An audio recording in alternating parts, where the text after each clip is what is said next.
Hi, Ben here with Amtex Equipment with additional videos about Inferno 500, the new generation of the Infernos that we have. This video is pretty much going to help our customers, future customers, and the current buyers how to do their services like oil change and lubrication. And of course, towards the end of the video, we're going to do a major repair that may come up in hundreds of hours from now, which is your coupling wear, where the coupling between the engine and blower that does the power transmit might wear down and needs replacement. We're going to show you in front of the camera in less than few minutes how it's done quickly on our machine. Now, what is a coupling? What the coupling is basically powers the blower through a quadriflex, which you can see in my hand. Now the engine will grab one end of it and the blower, which is your vacuum system, grab the other end. If you can bring the camera closer, you'll be able to see the position of this coupling. I have my flashlight on. If we look straight through, you'll be able to see the position of the coupling, which is basically right there in between the engine and blower. We're going to get to that in a little bit to show you how it's done so quick. Okay, now getting back to the services and maintenance, this machine consists of three components, major components. You do have the engine, which takes two quarts of 10 W30. In a cold climate, you use 2 quarts of 5 W30. When it gets to the pump itself, it uses 14 ounces of straight 30 motor oil or 14 ounces of pump oil. Blower itself, which is in a bag, takes 14 ounces of gear oil, 75 W90. Now, as far as the time of changing them, every 50 hours, we recommend to drain your engine oil through this engine drainage and your pump oil, which is the same drainage type of, same style drainage hose. If you notice to the end of them, you do have the same type of connection or same type of plug. And look at the engine, and also if you look at the blower, is the same. So in order to do the changes, let's say the first 50 hours has come up, you'll be able to see it on the clock. You need to remove the engine oil and also the pump oil by holding your main coupling with a 3/4 and using a 9/16, removing this plug. Remove same plug right here, same size plug here, with using a 9/16 for the plug and also 3/4 to secure the coupling.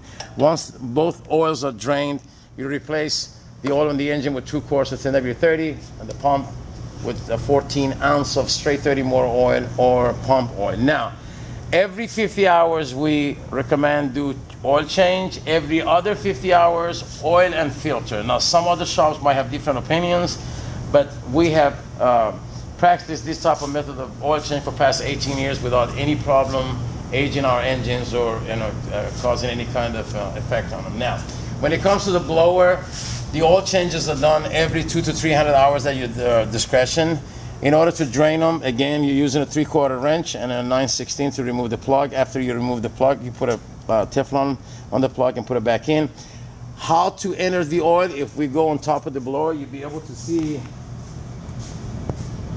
an area marked OK. This is where you pour your gear oil, 75 W90, 14 ounces of it. You have two choices to find out if you put enough. Either you can remove the side plug, which is called the level, put in a Teflon on there, and as you put in the oil from the top, once the oil reaches this point and start exiting, that means you got enough. Or you can do it the easiest way. Leave the plug alone, do not remove it. Just make sure you measure the 75 W90 oil about 14 ounces exactly and simply put it from the top after draining the oil, and you're ready to go. Now, one more area that you're going to lubricate every 50 hours is going to be your greaser fittings, which are right below here.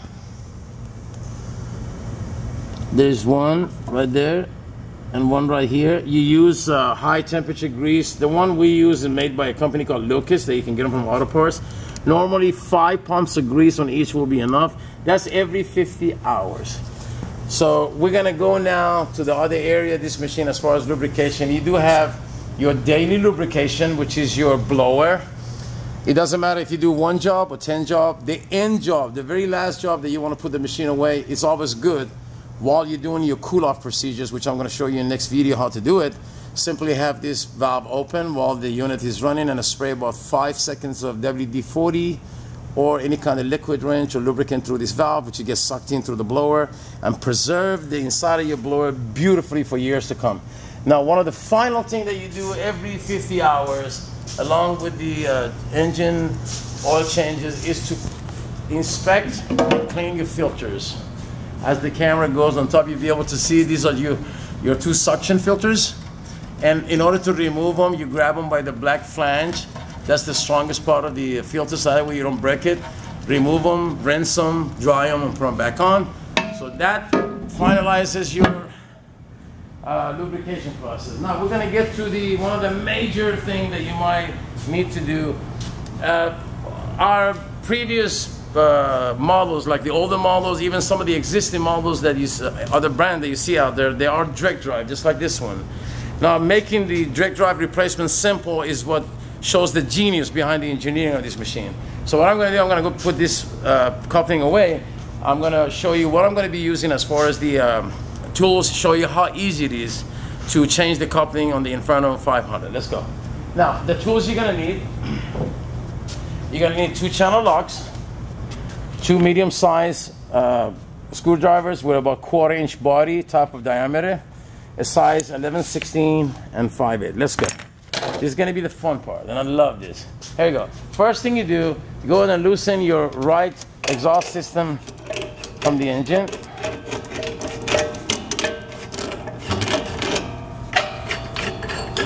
Now we know our right heat exchanger is disconnected from the exhaust of the engine. We come to the left. Loosen this one.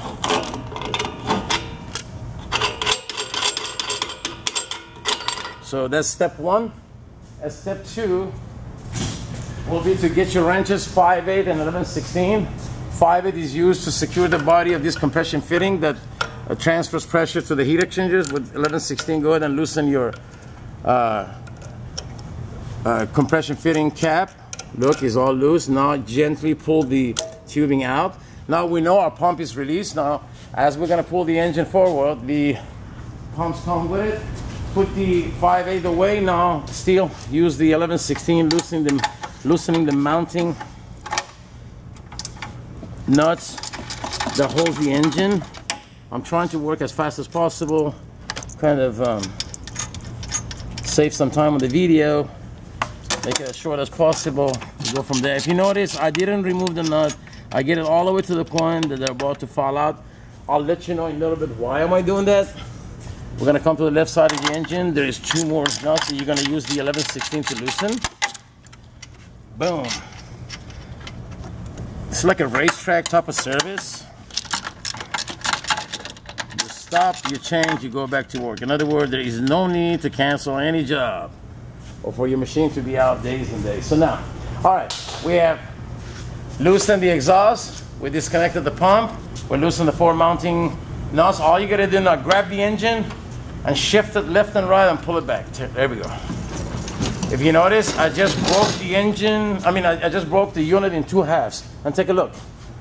The coupling or the lovejoy or element, it fell off. It's so precisely done. Now, let's say in order to get the old one out, always grab the top of the engine with your left hand. Remember I told you about not removing the nuts completely because you're about to pull the engine backwards, so you don't want to accidentally drop the engine. That's why you leave the nuts on.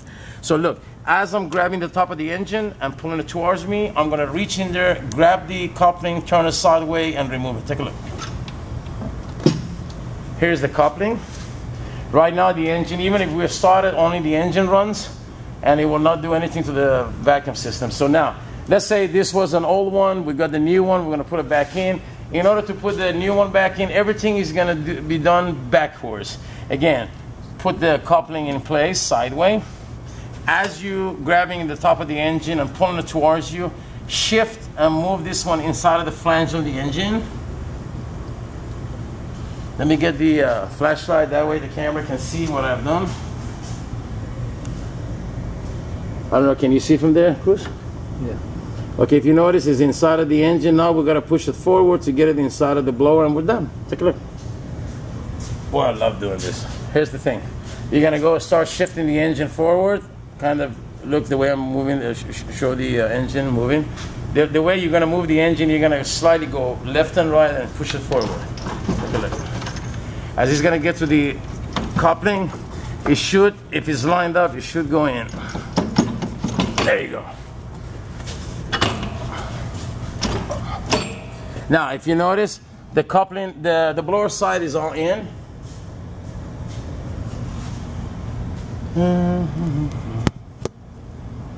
All right, let me just show you with a little flashlight. Can you see through? Okay, now we need to do a final adjustment to get this baby lined up exactly like the factory.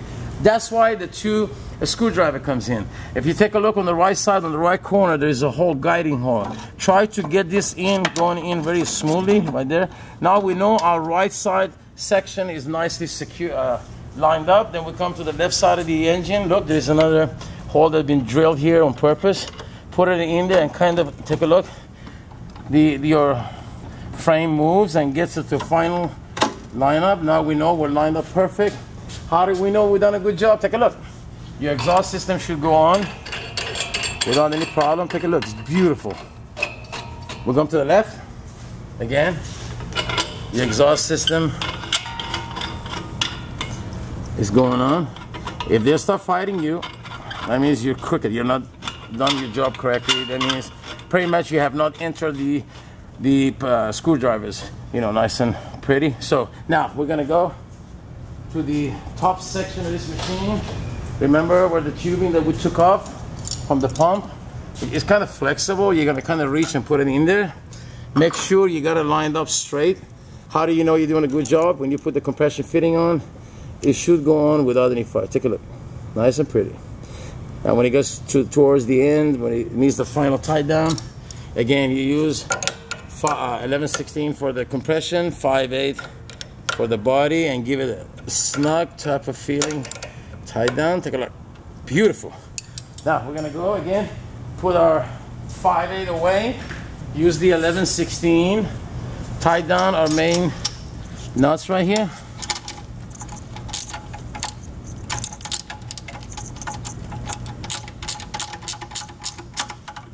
Real secure. Here we go. Do the next one. Insert here. Secure. Going to the left side. It's gonna be much easier. Because we have an opening window. The other side, you do have that water box in your way. Take a look. You can insert it from here. Again, secure. Go to the next one. Beautiful. Now it's time to remove our screwdrivers. We've done a great job. Do a final tight down on the exhaust system so they don't leak. No wrestling or nothing, just snug. We're going to the left side.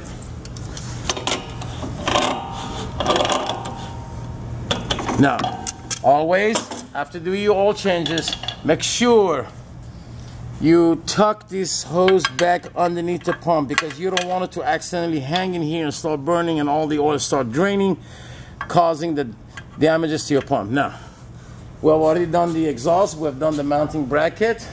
We should be able to start. Take a look.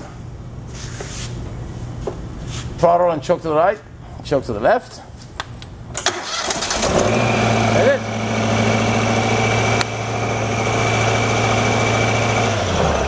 This was a quick video.